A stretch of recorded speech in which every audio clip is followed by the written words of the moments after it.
Hello students, my name is Rohit Gupta, your chemistry mentor. हमारा chapter चल रहा है acids, basis and salt, and this is lecture number 2। आज lecture number 2 में हम बात करने वाले हैं केमिकल डेफिनेशंस ऑफ एसिड्स की, कि भाई किस तरीके से हम एक्चुअली एसिड को हम पहचानेंगे, बेस को हम कैसे पहचानेंगे। हमने देखा कि कई तरह के इंडिकेटर्स होते हैं लास्ट लेक्चर्स में, है ना। Olfactory indicators, synthetic indicators, natural indicators, इन सब के बारे में बात करी। मगर if we are studying chemistry, अगर हम केमिस्ट्री को पढ़ रहे हैं तो कोई केमिकल रिएक्शंस के बेस पे भी तो ऐसा मेथड होना चाहिए कि हम उसको पहचान पाएं कि एसिड है या नहीं। तो आइए बात करते हैं केमिकल डेफिनेशंस ऑफ एसिड, और उसके बाद बेस की भी हम बात करने वाले हैं। तो सबसे पहले एसिड क्या होगा। Let us suppose we have assume a solution that is HCl।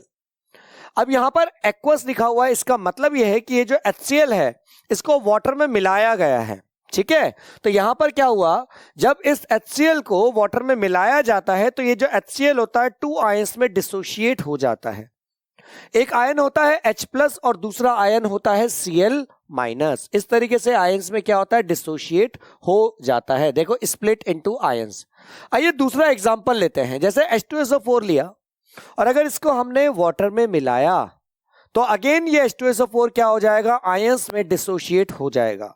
Twice of H+ ion हमें मिलेंगे और इसके अलावा SO4 2- मिलेगा, that is called sulphate ion. Sulphate ion के ऊपर जो वैलेंसी होती है वो 2- की होती है। अब यहां पर आप ध्यान से फोकस कीजिए कि क्योंकि यहां पर हाइड्रोजन 2 है तो हमें मिला भी 2H+ है, यहां पर H1 है तो यहां पर हमें H+ मिला है, ठीक है। दोनों में ये इंपॉर्टेंट है। सल्फेट की वैलेंसी क्या होती है, 2 होती है। फोकस कीजिए इन दोनों के ऊपर, ठीक है। क्योंकि कोई भी सॉल्यूशन जब H+ आयन देता है तो वो सॉल्यूशन क्या होता है, वो एसिडिक सॉल्यूशन होता है। आइए डेफिनेशन की तरफ चलते हैं। देखिए, substance which when dissolve in water, जब किसी भी सब्सटेंस को आप वाटर में डिसॉल्व करते हो और अगर वो H+ आयन दे दे तो उसको आप क्या कहते हो, उस सब्सटेंस को आप एसिड कहते हो। आइए बात करते हैं अब बेस की। बेस में क्या होगा, मान लीजिए कि आपके पास एक एग्जांपल है MgOH का होल ट्वाइस। मैग्नीशियम हाइड्रोक्साइड इसको कहा जाता है, जिसका यूज एंटासाइड्स में किया जाता है। अब अगर मैं इसको वाटर में डिसोशिएट कर दूं तो क्या होगा, ये भी मुझे आयंस देगा। कौन कौन से, Mg2+ देगा और ट्वाइस ऑफ OH- आयन देगा। बिल्कुल उसी तरीके से जिस तरीके से मान लो KOH है, इसको अगर आप वाटर में डाल दो तो ये K+ और OH- आयन देता है। यहां पर कोई भी सब्सटेंस जो H+ आयन देता है उसको हम एसिड कह रहे थे। अब यहां पर हम क्या कहेंगे, कोई भी सब्सटेंस जो OH- आयन देता है उसको हम क्या कहेंगे, उसको हम बेस कहेंगे। मतलब यहां पर ध्यान से देखिए, OH- आयन दिए तो हमारी डेफिनेशन क्या बनती है, substance which when dissolve in water, किसी भी सब्सटेंस को अगर वाटर में डिसॉल्व करो और अगर वो OH- आयन को दे दे तो उसको आप क्या कह देते हो, बेस कह देते हो। आइए आगे बढ़ते हैं और ऑर्गेनिक एसिड्स के बारे में बात करते हैं। जनरली एसिड्स जो होते हैं वो 2 टाइप्स के होते हैं। पहला होता है organic acid and the second one is minerals acid. Organic acids वो एसिड्स होते हैं जो नेचर से हम क्या करते हैं, ऑब्टेंट करते हैं। जबकि अगर मैं मिनरल्स से किसी ऑब्टेंट को, एसिड्स को ऑब्टेंट करता हूं तो उसको मैं क्या कहता हूं, मिनरल एसिड्स कहता हूं। आइए इसको डिटेल में समझते हैं। जैसे for example, the acids present in plants and animal are called organic acids. अगर आप एनिमल्स और प्लांट से अगर किसी एसिड को ऑब्टेंट करो तो उसको आप क्या कहते हो, उसको आप ऑर्गेनिक एसिड्स कहते हो। जैसे इसके एग्जाम्पल कौन कौन से होते हैं, some of the organic acids are, जैसे सिट्रिक एसिड जो आपको फ्रूट्स में मिल जाता है, लैक्टिक एसिड, टार्ट्रिक एसिड और ऑक्सैलिक एसिड। ऑक्सैलिक एसिड आपको टोमेटो में मिलता है, टार्ट्रिक एसिड आपको टैमरिंड में मिल जाता है। ये सब चीजें मैं आपको ऑलरेडी पहले फर्स्ट लेक्चर में बता चुका हूं। जैसे मैंगो का खट्टा होना एसिड की वजह से होता है, टैमरिंड, देन इसके बाद orange, then grapes, then lemon. इन सभी में क्या होते हैं, इन सभी में एसिड्स पाए जाते हैं और ये सभी एसिड्स क्या होते हैं, ऑर्गेनिक एसिड्स होते हैं। आइए अब बात करते हैं मिनरल एसिड की। वो एसिड्स जो मिनरल्स से ऑब्टेंड किए जाते हैं उनको हम क्या कहते हैं, मिनरल एसिड कहते हैं। The acids prepared from the minerals of the earth are called mineral acid, इनको हम मिनरल एसिड कहते हैं। फॉर एग्जांपल जैसे H2SO4 is a mineral acid. कुछ एग्जांपल्स देखिए जैसे sulphuric acid, H2SO4 is a mineral acid. Then HCl, hydrochloric acid is a mineral acid. Then HNO3 is a mineral acid. इनको हम mineral से obtain करते हैं, इसलिए इनको क्या कहा जाता है, मिनरल एसिड कहा जाता है। ठीक है, आगे देखिए यहां पर क्या लिखा हुआ है, कभी भी जब हम केमिकल रिएक्शंस करते हैं तो जो कंसंट्रेटेड, जिस फॉर्म में हम एसिड को ऑब्टेन करते हैं उस फॉर्म में हम उसको यूज नहीं करते। कंसंट्रेटेड, दो तरह के एसिड होते हैं, एक कंसंट्रेटेड होता है और एक डाइल्यूट होता है। कंसंट्रेटेड एसिड को कभी भी आप लेबोरेटरी में यूज नहीं करते, या फिर अगर आप करते भी हो तो बहुत प्रिकॉशन के साथ आप उसको यूटिलाइज करते हो। Concentrated minerals acids are very dangerous, बहुत ज्यादा डेंजरस होते हैं। लेबोरेटरी में acids are generally mixed with water, laboratory में जो कंसंट्रेटेड एसिड होता है उसके अंदर आप क्या करते हो, वाटर को ऐड कर देते हो। अभी मैंने क्या बोला, मैं स्टेटमेंट यहां पर गलत बोल रहा हूं मगर इसको मैं करेक्ट भी करूंगा। मैंने क्या बोला, लेबोरेटरी में हम एसिड्स के अंदर हम क्या मिला देते हैं, वाटर मिला देते हैं, और इससे क्या होता है, वो डाइल्यूट होता है। इंपॉर्टेंट वर्ड यहां पर डाइल्यूट को समझना है। डाइल्यूट का मतलब होता है उसकी जो एफिशिएंसी होती है वो क्या हो जाती है, कम हो जाती है।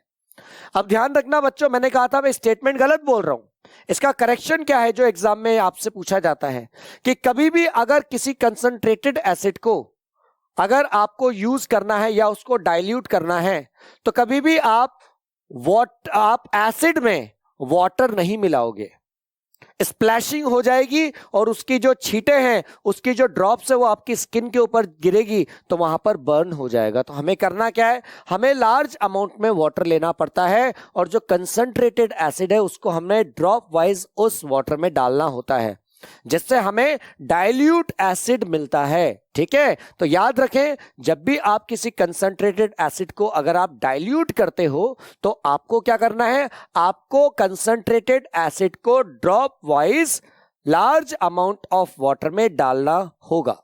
ठीक है, वो चीज आपको याद रखनी है। देखो, generally mixed with water to dilute them, such acids are called dilute acid. अगर आप एसिड के अंदर वाटर मिला देते हो तो उससे उसकी जो रिएक्टिविटी होती है वो डिक्रीज हो जाती है और इस तरह के एसिड को आप डाइल्यूट एसिड कहते हो। Always add acid into water, हमेशा आपको क्या करना है, हमेशा आपको एसिड को डालना है, किसमें, वाटर में, वो भी ड्रॉप वाइज, एक साथ कभी भी नहीं डालना है। इस तरह का सिंबल जनरली लेबोरेटरी में आपको देखने को मिल जाता है।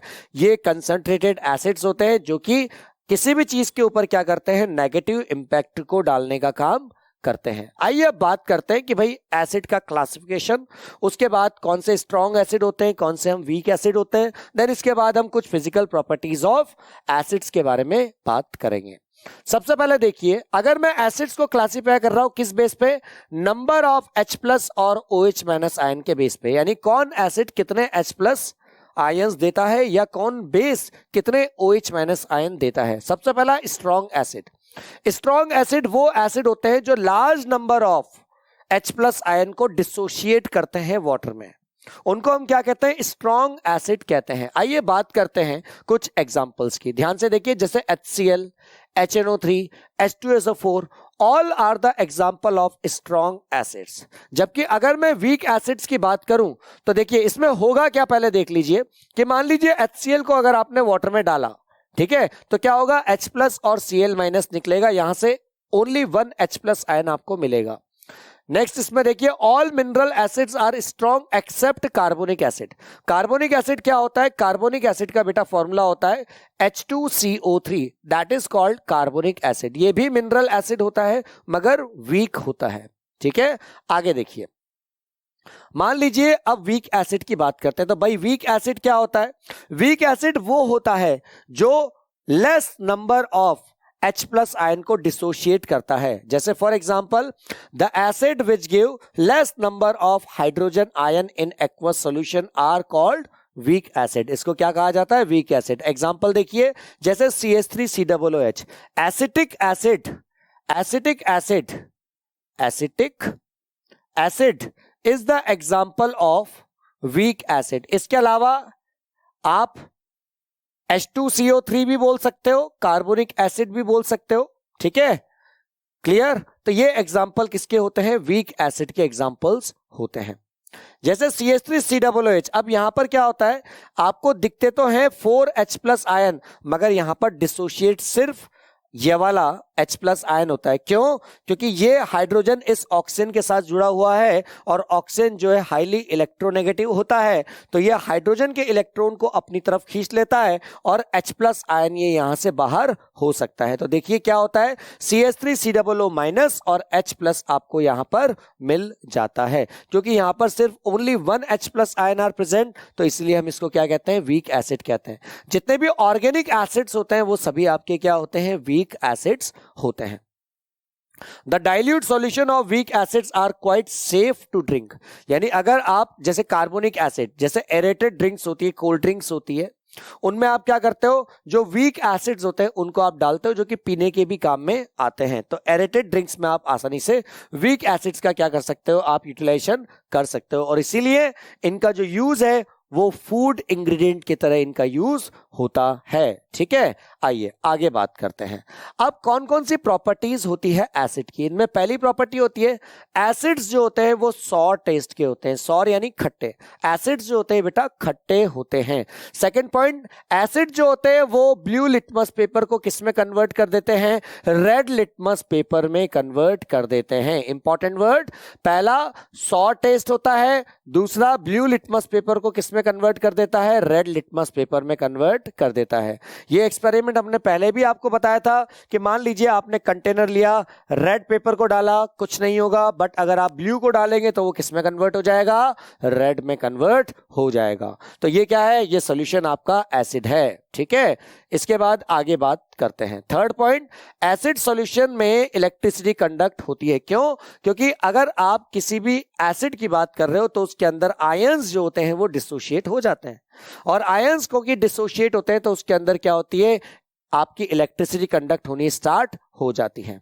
कभी भी जब एसिड की रिएक्शन आप मेटल के साथ कराते हो, कभी भी एसिड की रिएक्शन जब आप मेटल के साथ कराते हो तो हाइड्रोजन गैस क्या होती है? लिबरेट होती है। फॉर एग्जांपल, मान लीजिए जिंक है, Zn है, इसकी रिएक्शन अगर आपने H2SO4 के साथ कराई तो आप क्या बोलते हो? क्या बन जाता है? जिंक सल्फेट, ZnSO4 बन जाता है, और इसके अलावा H2 गैस यहां से क्या हो जाती है? लिबरेट हो जाती है। हम यही बोल रहे हैं आपसे कि जब भी मेटल की रिएक्शन एसिड के साथ कराओगे तो क्या बनेगा? मेटल का सॉल्ट बन जाएगा, और इसके साथ साथ क्या होगा? H2 गैस लिबरेट हो जाएगी। यहां पर रिएक्शन देखिए, मेटल की रिएक्शन अगर आपने एसिड के साथ कराई तो मेटल का सॉल्ट बन जाएगा और H2 गैस यहां से लिबरेट हो जाएगी। एग्जांपल देख लीजिए, जिंक की रिएक्शन अगर मैं किसके साथ कराता हूं? H2SO4 के साथ कराता हूं, जिसको मैं सल्फ्यूरिक एसिड कहता हूं, तो क्या बनेगा? जिंक सल्फेट बन जाएगा, और इसके साथ साथ आपको क्या मिलेगा? H2 गैस यानी हाइड्रोजन गैस भी यहां पर आपको देखने को मिल जाएगी, जो आसानी से रिमूव की जा सकती है। आइए बात करते हैं reaction of dilute sulphuric acid with zinc metal. अभी अभी हमने बताया आपको बिल्कुल सेम रिएक्शन आएगी कि अगर मैं जिंक मेटल की रिएक्शन डाइल्यूट सल्फ्यूरिक एसिड के साथ कराता हूं तो हम क्या करते हैं? एक एपरेटस को अरेंज करते हैं। ये एक स्टैंड है और इसके अंदर हमने टेस्ट ट्यूब को रखा है, ठीक है, जिसको हम बॉइलिंग ट्यूब भी कह रहे हैं। यहां पर हमने एक कंटेनर रखा है और इस कंटेनर ये क्या है? इसके अंदर हम वाटर को फिलअप कर देंगे, या कोई भी सोप सॉल्यूशन को हम फिलअप कर देंगे। हम वाटर को फिल करेंगे और उसके अंदर हम थोड़ा सा डिटर्जेंट डाल देंगे ताकि बबल्स जो होंगे वो फॉर्म होना स्टार्ट हो जाएंगे। अब आगे ध्यान से देखिए क्या होगा। हमने इसके अंदर जिंक के ग्रेनुअल्स डाल दिए और इसके अंदर हमने क्या करा? डाइल्यूट सल्फ्यूरिक एसिड यानी कि H2SO4 को हमने यहां पर डाल दिया। ठीक है, डाइल्यूट सल्फ्यूरिक एसिड यानी क्या होता है? ये H2SO4 को हमने यहां पर डाल दिया। ये जिंक के ग्रेनुअल से यानी Zn है। ठीक है, ये Zn है। अब क्या होगा? हमने इसका सेटअप किया कुछ इस तरीके से, ऊपर हमने कॉर्क लगा दिया ताकि बाहर से कोई भी रिएक्शन नहीं हो पाएगी, और इस तरीके से हमने इसको कनेक्ट कर दिया। ठीक है, ये ग्लास डिलीवरी ट्यूब है, यानी कि जो भी होगा वो यहां से पास होके इधर आना स्टार्ट हो जाएगा। अब देखिए क्या हुआ। अब हम क्या करेंगे? यहां पर रिएक्शंस ऑटोमेटिक, जब हमने जिंक के अंदर हमने क्या डाला? डाइल्यूट H2SO4 डाला, तो रिएक्शन होनी ऑटोमेटिक स्टार्ट हो गई। यहां पर आपको टेम्परेचर प्रोवाइड करने की कोई जरूरत नहीं है, अपने आप रिएक्शन स्टार्ट हो जाएगी। अब क्या हुआ? यहां से गैस जो है वो रिलीज होनी चालू हो गई, और वो गैस किस तरफ आनी चालू हो गई? इस तरफ गैस आनी चालू हो गई।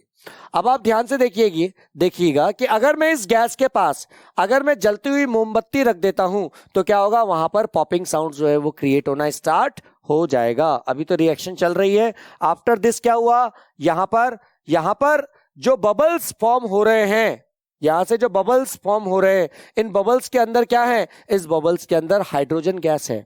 जब आप बर्निंग कैंडल रखते हो तो ये फूट जाती है और पॉपिंग साउंड क्रिएट करती है। आइए आगे बात करते हैं। Acid react with metal carbonate. Metal carbonate के साथ एसिड अगर रिएक्ट करे या मेटल हाइड्रोजन कार्बोनेट के साथ अगर एसिड रिएक्ट करे तो क्या करेंगे, कार्बन डाइऑक्साइड को क्या करेंगे, फॉर्म करेंगे। मतलब क्या कहना चाह रहा हूं, रिएक्शन देखिए। अगर मान लीजिए मेटल कार्बोनेट या मेटल हाइड्रोजन कार्बोनेट की रिएक्शन अगर मैं एसिड के साथ करूंगा तो क्या होगा, सॉल्ट बनेगा और इसके साथ साथ कार्बन डाइऑक्साइड गैस बाहर निकल जाएगी और वाटर फॉर्म हो जाएगा। आइए देखिए, अगर मान लीजिए मेटल हाइड्रोजन कार्बोनेट की रिएक्शन एसिड के साथ करी तो सॉल्ट तो बनेगा, कार्बन डाइऑक्साइड भी बनेगा और इसके साथ वाटर क्या हो जाएगी, लिबरेट हो जाएगी। आइए रिएक्शंस को देखते हैं। मान लीजिए Na2CO3, Na2CO3 को क्या बोला जाता है, Na2CO3 को बोला जाता है सोडियम कार्बोनेट। सोडियम कार्बोनेट बोला जाता है। और सोडियम कार्बोनेट की रिएक्शन जब आपने HCl के साथ करी तो क्या होगा, यहां पर Na+2 में है, ठीक है, यहां पर HCl Cl माइनस में, आगे हम 2 लगाएंगे तो क्या होगा, यहां से ट्वाइस ऑफ NaCl आपका बनके तैयार हो जाएगा। ठीक है, यानी सॉल्ट आपका बनके तैयार हो गया। इसके अलावा CO2 गैस यहां से बन जाएगी क्योंकि यहां से CO2 गैस बाहर निकल सकती है। और क्या होगा, और यहां से H2 गैस भी क्या हो जाएगी, लिबरेट हो जाएगी। ठीक है, आइए देखते हैं इस रिएक्शन को ध्यान से।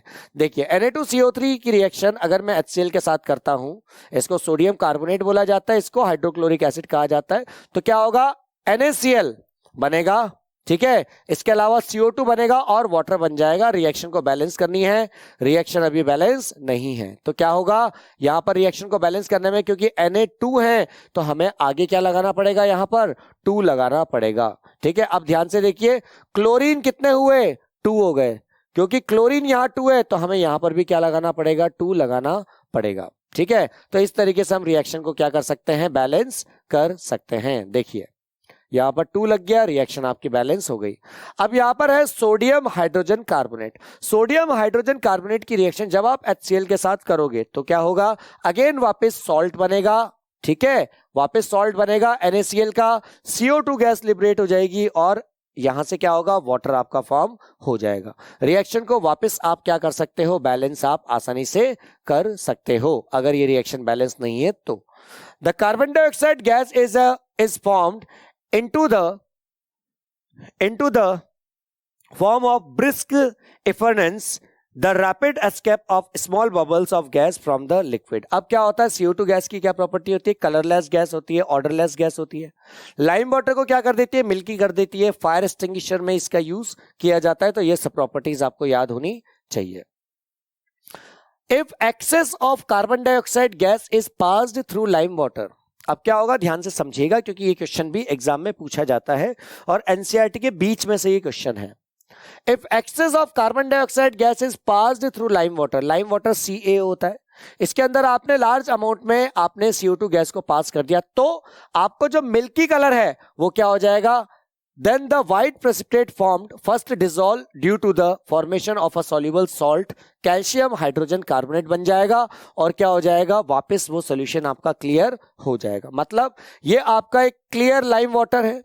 अब इसके अंदर आपने एक्सेस ऑफ CO2 को पास कर दिया तो इसका कलर क्या हो गया, when carbon dioxide gas is pass through lime water तो क्या हो गया, मिल्की हो गया। और अगर आपने इसके बाद अगर और ज्यादा कार्बन डाइऑक्साइड गैस को आपने पास करना स्टार्ट कर दिया तो इस सॉल्यूशन की जो मिल्कीनेस है वो धीरे धीरे क्या हो जाएगी, रिमूव हो जाएगी और आपका जो सॉल्यूशन है वो क्या हो जाएगा, बिल्कुल क्लियर आपको दिखना चालू हो जाएगा। ठीक है, आगे देखिए, रिएक्शन देख सकते हैं।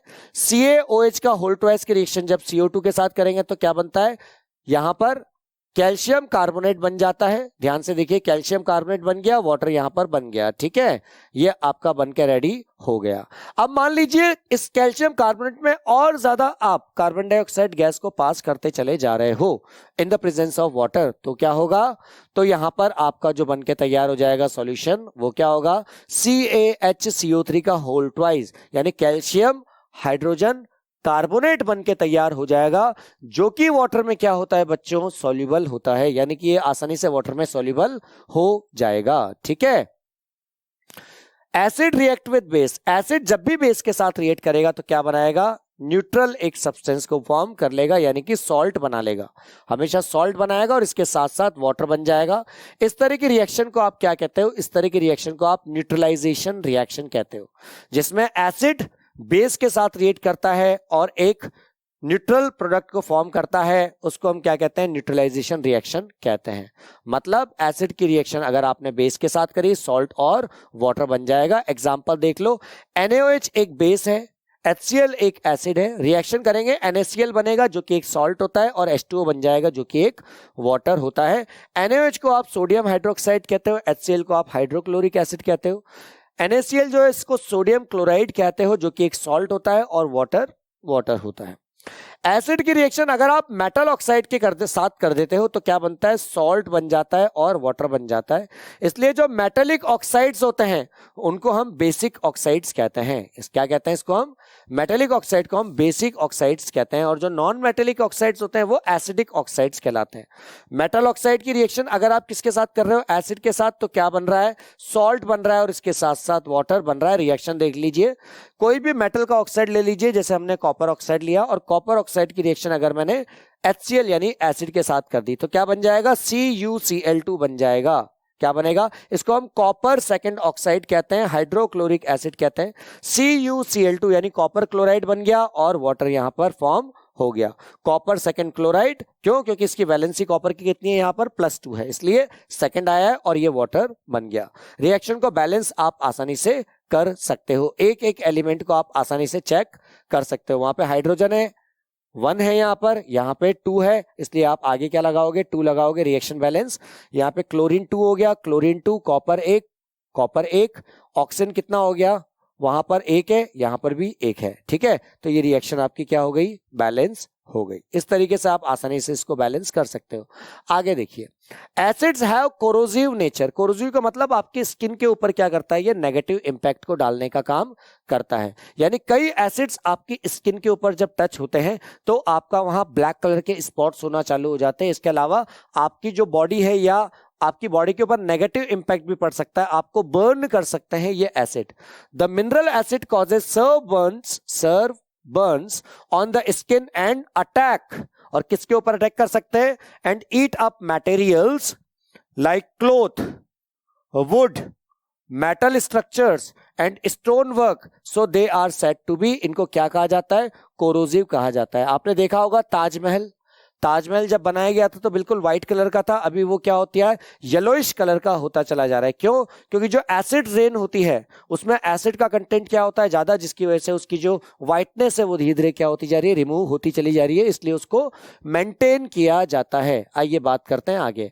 एसिड जो होते हैं, आपने क्या क्या देखा, एसिड्स भैया 100 टेस्ट के होते हैं। नेक्स्ट, एसिड जो होता है ब्लू लिटमस को रेड कर देता है। एसिड जो होता है, एसिड का जो सोल्यूशन होता है उसमें इलेक्ट्रिसिटी कंडक्ट होती है। एसिड जो होता है मेटल के साथ रिएक्ट करता है, हाइड्रोजन गैस फॉर्म करता है। एसिड जो होता है मेटल कार्बोनेट के साथ या मेटल हाइड्रोजन कार्बोनेट के साथ रिएक्ट करता है, क्या बनाता है, कार्बन डाइऑक्साइड गैस बनाता है। इसके अलावा एसिड जो होता है बेस के साथ रिएक्ट करता है, क्या बनाता है, सॉल्ट और वाटर बनाता है। इस रिएक्शन को आप न्यूट्रलाइजेशन रिएक्शन कहते हो। एसिड अगर मेटल ऑक्साइड के साथ रिएक्ट करेगा तो सॉल्ट और वाटर बनाता है, जो कि नेचर में क्या होता है, बेसिक नेचर का होता है। इसके अलावा एसिड जो होते हैं कोरोसिव नेचर के होते हैं। ये अभी हमने पढ़ा, पूरा हमने रिवीजन कर लिया। आइए अब बात करते हैं हाइड्रोनियम आयन की। जो H+ आयन होते हैं उसे हम हाइड्रोनियम आयन, या इसका दूसरा नाम और क्या हो सकता है, इसके दूसरा नाम हो सकता है, इसको हाइड्रो ऑक्सोनियम आयन भी कहते हैं। ठीक है, हाइड्रो ऑक्सोनियम आयन के नाम से भी हम इसको जानते हैं। ऐसा क्यों, क्योंकि H+ आयन कभी भी स्टेबल नहीं होता है, इसलिए H+ आयन जो होता है वो वाटर के साथ रिएक्ट करके क्या बना लेता है, H3O+ बना लेता है। ठीक है, और इस H3O+ को ही हम हाइड्रोनियम आयन या हाइड्रोऑक्सोनियम आयन के नाम से हम इसको जानते हैं।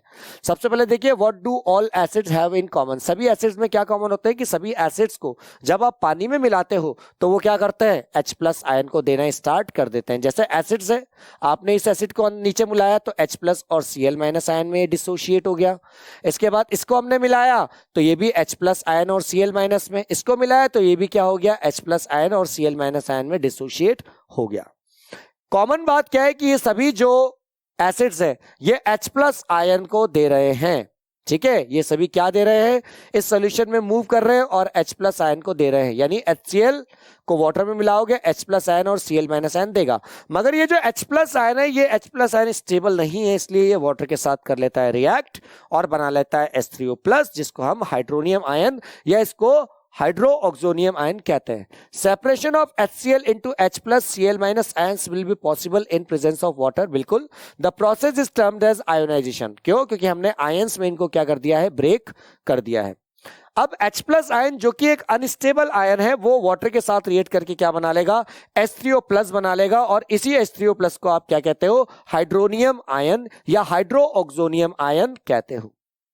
ऐसा क्यों होता है, this happens because H+ ion are not stable. Already मैं आपको ये चीज बता चुका हूं। To investigate whether all the compounds contain hydrogens are acid, इसके लिए हमें क्या करना होगा, the aqueous solution of an acid conduct electricity due to the presence of charge particle called ions on it. अब कोई भी जो एक्वस सॉल्यूशन होता है, उस एक्वस सॉल्यूशन के अंदर क्या होता है, इलेक्ट्रिसिटी कंडक्ट होती है। अब क्यों इलेक्ट्रिसिटी कंडक्ट होती है, क्योंकि उसके अंदर क्या होते हैं, आयंस प्रेजेंटेड होते हैं। अगर उसके अंदर आयंस प्रेजेंटेड नहीं होंगे तो क्या उसके अंदर इलेक्ट्रिसिटी कंडक्ट होगी, कभी भी नहीं होगी। आगे देखिए, जैसे यहां पर देखिए, यहां पर आपने क्या ले रखा है, बैटरी को कनेक्ट कर रखा है, बीकर है, नेल है, डाइल्यूट HCl सॉल्यूशन आपने इसके अंदर डाल रखा है, देन रबर कॉक आपने लगा रखा है और उसके अंदर आपने नेल को यहां फिक्स कर रखा है। ठीक है, अब यहां पर दूसरा वाला सॉल्यूशन देखिए, दूसरे वाले सॉल्यूशन की खास बात क्या है, नेल तो यहां पर भी है, यहां पर ग्लूकोज का सॉल्यूशन है। ठीक है, और सेम एपरेटस आपने बिल्कुल अरेंज कर रखा है। अब यहां पर देखिए, यहां पर HCl सॉल्यूशन है और यहां पर कौन सा सॉल्यूशन है, यहां पर ग्लूकोज का सॉल्यूशन है, यहां पर ग्लूकोज का सॉल्यूशन है और यहां पर डाइल्यूट HCl का सॉल्यूशन है। सबसे इंपॉर्टेंट बात यही है, क्योंकि डाइल्यूट HCl का सॉल्यूशन जो होता है वो आयोनाइज हो जाता है, और आयोनाइज होने के बाद क्या होता है, उसके आयंस फ्री हो जाते हैं, जिसकी वजह से यहां पर क्या होता है, बल्ब ग्लो करना स्टार्ट कर देता है। मगर ग्लूकोज के जो आयंस होते हैं वो कभी भी डिसोशिएट नहीं होते, that's why bulb does not glow, और यही वो रीजन होता है जिसकी वजह से बल्ब नहीं जलता है। ठीक है, तो देखिए क्या लिखा हुआ है, for this experiment we conclude that the hydrogen containing compound, यानी हाइड्रोजन कंटेनिंग कंपाउंड जो होते हैं such as glucose and alcohol are not acid, वो एसिड नहीं है, हालांकि उसके अंदर हाइड्रोजन है मगर फिर भी वो एसिड नहीं है। क्यों, क्योंकि ये दोनों कंपाउंड जो होते हैं H+ आयन को अपने अंदर से डिसोशिएट नहीं करते हैं, because they do not dissociate in water to produce H+ ion, क्योंकि वाटर में घुलने के बाद ये H+ आयन को नहीं देते हैं। Acids do not show acidic behaviour in the absence of water, यानी कि अगर वाटर है आपके पास तब तो कोई भी एसिड जो होगा वो एसिडिक प्रॉपर्टीज को रिप्रेजेंट करेगा, बट अगर एसिड नहीं है तो आपका कोई भी एसिड ये कभी नहीं चल पाएगा पता कि वो एसिड होगा। तो यहां पर ध्यान से देखिए, in the absence of water a substance will not form hydrogen ion, कभी भी वो हाइड्रोजन आयन को फॉर्म नहीं करेगा, एंड कभी भी वो अपनी एसिडिक बिहेवियर को वो शो नहीं कर पाएगा। ठीक है, जैसे for example take 0.5 gram of copper chloride, copper chloride का फॉर्मूला होता है CuCl2, ये क्या होता है, कॉपर क्लोराइड होता है। ठीक है, CuCl2 ये कॉपर क्लोराइड होता है। Salt in a test tube, add it to a few drops of concentrated H2SO4, आपने कंसंट्रेटेड H2SO4 को डाला है इसके अंदर। Test the gas evolve with wet and dry litmus paper, तो वेट लिटमस पेपर के ऊपर तो क्या होगा भाई, वेट लिटमस पेपर के ऊपर तो गैस क्या हो जाएगी, टेस्ट गैस रिलीज हो जाएगी, मगर यहां पर ड्राई लिटमस पेपर है, इसके ऊपर आपको पता ही नहीं चल पाएगा कि यहां पर कोई रिएक्शन हुई या नहीं हुई। ठीक है, ये एक्टिविटी है जो करनी पड़ती है। ध्यान से देखिए, यहां पर हमने टेस्ट ट्यूब लिया, कंसंट्रेटेड H2SO4 को यहां रखा, ऊपर कॉक लगाया, ध्यान से देखिए 1 होल स्टॉप कॉक है, ये बेंड ट्यूब है। देन इसके बाद क्या किया हमने, ध्यान से देखते जाइए, इसके अंदर हमने कॉपर क्लोराइड को मिला दिया, अब क्या होगा ध्यान से हम देखेंगे। कॉपर क्लोराइड की रिएक्शन जब H2SO4 के साथ की जाती है तो क्या होता है, आपका कॉपर सल्फेट बन के तैयार हो जाता है और HCl गैस यहां से बाहर निकल जाती है। रिएक्शन को आप आसानी से बैलेंस करोगे। यहां से जो गैस रिलीज हो रही है वो गैस क्या है, HCl गैस यहां पर है। ठीक है, HCl गैस यहां पर प्रेजेंटेड है। इस तरीके से आप आसानी से पता कर सकते हो कि कौन सी गैस यहां से रिलीज हो रही है।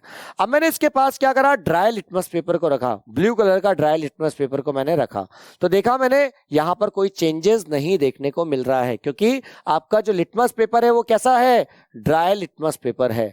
अब ड्राई की जगह मैंने क्या कर दिया, मैंने मॉइस्ट लिटमस पेपर का यूज किया, यानी लिटमस पेपर को मैंने थोड़ा सा गीला करा। गीले करने के बाद जब मैंने HCl गैस जो पास हो रही है उसके पास रखा तो क्या हुआ, ये जो ब्लू कलर का लिटमस पेपर है ये रेड कलर में कन्वर्ट हो गया। So this was your lecture dear student. मिलते हैं बहुत जल्दी नेक्स्ट वीडियो में, तब तक thank you so much for watching this video.